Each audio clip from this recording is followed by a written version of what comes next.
वडगाव येथे धरतीमाता बचाव ग्रामस्तरीय निगराणी समिती बैठक संपन्न। वडगाव येथे कृषी विभागाअंतर्गत 1 मे महाराष्ट्र दिनानिमित्ताने श्रीमती ज्योती दिनेश पावरा सरपंच तथा अध्यक्ष धरतीमाता बचाव ग्रामस्तरीय निगराणी समिती अध्यक्षाखाली बैठक घेण्यात आली। यावेळी सदस्य तथा सहाय्यक कृषी अधिकारी सुनील सुडे यांनी महाराष्ट्र दिनाच्या शुभेच्छा देऊन प्रस्तावनेत शेतकरी महाराष्ट्राची शान आहात, आपले कष्ट, समर्पण आणि मेहनतीमुळेच महाराष्ट्र प्रगतीच्या शिखरावर आहे। आधुनिक तंत्रज्ञानाचा वापर करावा, नैसर्गिक शेतीला प्राधान्य देणे, शेतीला व्यवसाय समजून समृद्ध भारताच्या निर्मितीत आपला वाटा महत्त्वाचा आहे। आपल्या शेतीच्या काळी मातीचा शेतकऱ्यांनी जमिनीच्या माती परीक्षण करणे व मृदा आरोग्य तपासणी, महत्त्व, फायदे व माती परीक्षणानुसार खतांचा संतुलित वापर करणे, रासायनिक खतांचा पर्याय म्हणून उपलब्ध असणाऱ्या सेंद्रिय जैविक खताचा वापर करणे, जीवामृत, हिरवळीची खते, ताग, दैचा इत्यादी, गांडूळ खत, कंपोस्ट खते, जीवाणू खते वापर, नॅनो युरिया व नॅनो DAP खतांचा वापर, रासायनिक खतांच्या अधिक वापरामुळे शेतकऱ्यांचे उत्पादन खर्चामध्ये होणारी वाढ आणि उत्पादकतेमध्ये होणारी घट भर घालणे, बोगस बियाण्यापासून सावधानता बाळगणे, जमीन आरोग्य पत्रिका वाटप करण्यात आले व महाराष्ट्र ग्रामीण रोजगार हमी योजनेअंतर्गत फळबाग लागवड योजना, PM किसान सन्मान निधी योजना, eKYC, आधार सेटिंग व शेतकरी फार्मर ID बनवणे, DBT अंतर्गत प्रधानमंत्री कृषी सिंचन योजना सहभाग नोंदवणे आदी योजनेबाबत माहिती देण्यात आली। यावेळी पंचायत समिती सभापती श्रीमती वनिता पटले, उपसरपंच विजय सोनवणे, पंचायत समिती सदस्य प्रकाश पावरा, माजी सरपंच रमेश पावरा, सरपंच प्रतिनिधी दिनेश पावरा, ग्रामपंचायत अधिकारी जगदीश कराड, कृषी सखी श्रीमती काजल पावरा, ग्राम रोजगार सेवक भिकाराम ठाकरे, ग्रामपंचायत सदस्य कृष्णा सोनवणे आदी शेतकरी उपस्थित होते। सातपुडा न्यूज वाहिनी, वडगाव। महाराष्ट्र दिनाच्या माझ्या सर्व शेतकरी बांधवांना हार्दिक शुभेच्छा। मी सुनील सुडे, सहाय्यक कृषी अधिकारी, कृषी विभाग, शहादा। शेतकरी बांधवांनो, आपण मराठीची शान आहोत। आपण कष्ट, समर्पण आणि मेहनतीमुळे महाराष्ट्रातील प्रगतीच्या शिखरावर आहोत। आधुनिक तंत्रज्ञानाचा वापर करा, नैसर्गिक शेतीला प्राधान्य द्या आणि शेतीला व्यवसाय म्हणून समृद्ध भारताच्या निर्मितीत आपला वाटा उचला। आपल्या यशस्वी भविष्यासाठी कृषी विभाग सदैव आपल्या सोबत आहेत। शेतकरी बांधवांनो, इकडे द्या। शेतकरी बांधवांनो, आपण ज्या आपल्या शेती करतो, ज्या आपल्या शेती काळी मातीच्या आपण चांगली राहो, त्यासाठी आपण शेतकरी बांधवांनी प्रत्येक वर्षाला माती नमुना करणे खूप आवश्यक आहे।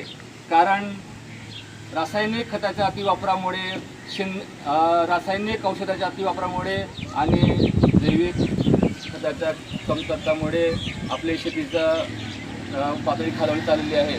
त्यामुळे सर्व शेतकरी बांधवांनी वर्षाला एकदा तरी आपला शेतीचा माती नमुना घेणे खूप आवश्यक आहे।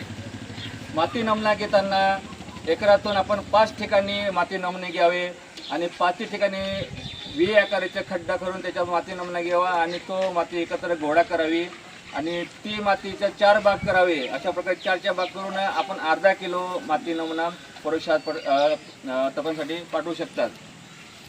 माती नमुना घेताना घ्यायची काळजी, माती नमुना घेताना आपण बांधावर माती घेऊ नये, झाडाखालील माती घेऊ नये आणि जिथं पाणथळ जमीन असेल किंवा जिथं सेंद्रिय खत टाकतो त्या ठिकाणून माती नमुना घेऊ नये।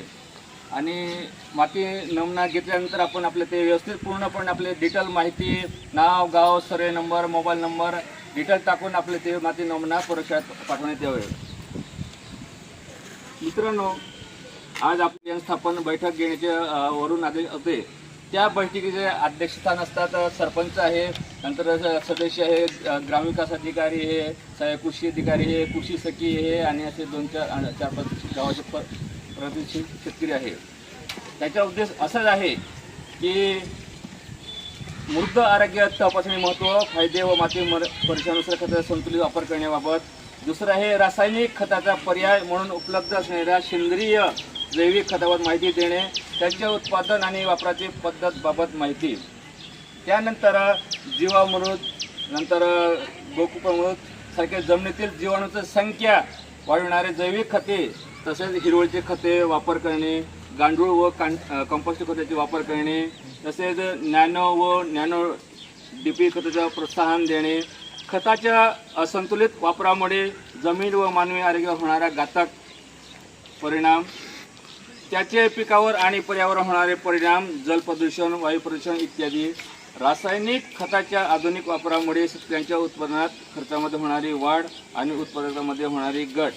युरिया व डीपी खताच्या वापराचे योग्य प्रमाण, पद्धत, अतिवापराचे दुष्परिणाम. 8वं आहे युरिया डीपी खतासाठी संयुक्त खताचे उपलब्ध पर्याय आणि वापराचं योग्य प्रमाण वापरलं पाहिजे. आता आपला खरीप हंगाम सुरू झालेला आहे, तर शेतकरी बांधवांना सर्वांना विनंती आहे की आपण जे जमिनीचे नांगरट करतो, तर जमिनीचे नांगरट हे खोल पद्धती करावी.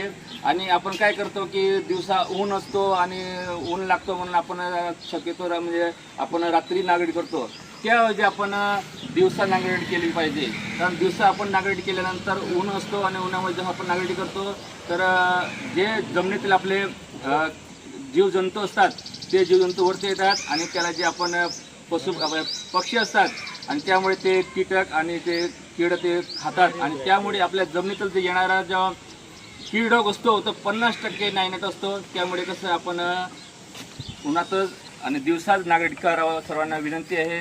नंतर आपण जे आपल्या खरीप हंगामामध्ये आपण बियाणे आणणार आहोत, ते बियाण्याचे आपण शक्यतोवर चांगलं बियाणे आणावं आणि बोगस बियाण्यापासून सावधान राहावं. कारण आपल्या शहरामध्ये पण बरेच ठिकाणी बोगस बियाण्याचा वापर किंवा विक्री चालू आहे, तर त्या बियाण्यापासून आपण सावधान बाळगावी.